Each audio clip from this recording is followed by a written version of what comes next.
Prav vsak je v rosnem otroštvu doživel kakšen dogodek, ki je pustil neizbrisen pečat. Morda pobliže spoznal obraz iz medijev, iz sveta športa ter obenem prvič obiskal zanimiv kraj.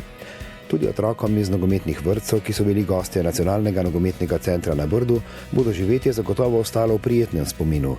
Spoznali so naše mlade reprezentante, z njimi izmenjali nekaj besed in se sprehodili po zelenicah, na katere se bodo morda nekateri izmed njih še vračali, ko se bodo povsem zapisali nogometu. Cilj je, da se otroci tukaj zberejo, spoznajo naš center, ki je res prečudovit v tej prečudoviti naravi, se podružijo tudi z našo mlado reprezentanco in preživijo en čudovit dan. In morda dodatno razplamtijo iskrico, ki se je prižgala že s prvim stikom z nogometno žogo. Tam, kjer so najmlajši, najbolj dojemljivi za vse, kar je novega.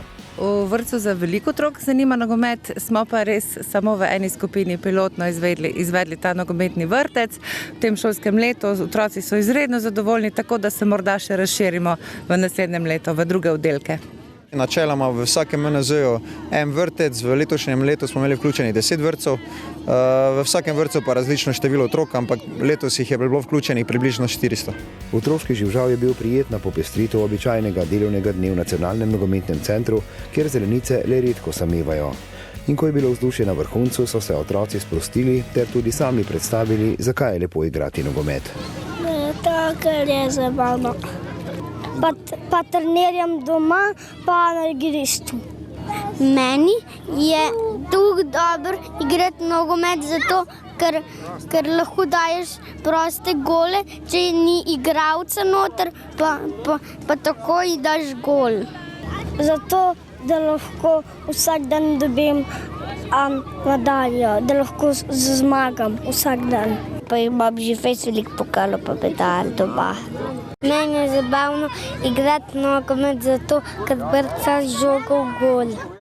Kmalu si bom kupil adres Ronalda pa Messita. Za konec še fotografija, na kateri bomo morda nekoč poiskali koga, ki se bo prebil vse do svetovnega nogometnega odra.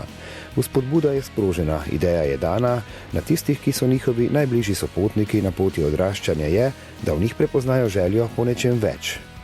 Nekaj nivojev višje, ne pa še na najvišjem so njihovi tokratni gostitelji, mladi reprezentanti, ki so v enem najbolj pomembnih obdobij nogometnega odraščanja. Sem blazno presenečen na dejstvi, ko nekdo pri 15 letih za nekoga reče ta pa fuzbaler, a vse se dogaja med 19 in 23 letom. To je neka nogometna puberteta, ki jo moraš preživeti, če želiš postati nogometaš.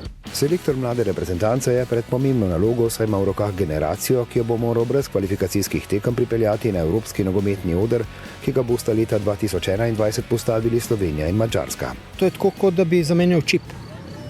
Ko se pridružiš reprezentanci na igranju na evropskem nivoju, moraš pač povleči čip slovenske lige ven in dodati čip evropskega nogometa, kar je blazno težko. Mlada izbrana vrsta je vsekakor pred izzivom, na katerega je lahko v prvi vrsti ponosna, saj je prva generacija, ki se bo lahko nogometni Evropi in svetu predstavila na domačih zelenicah.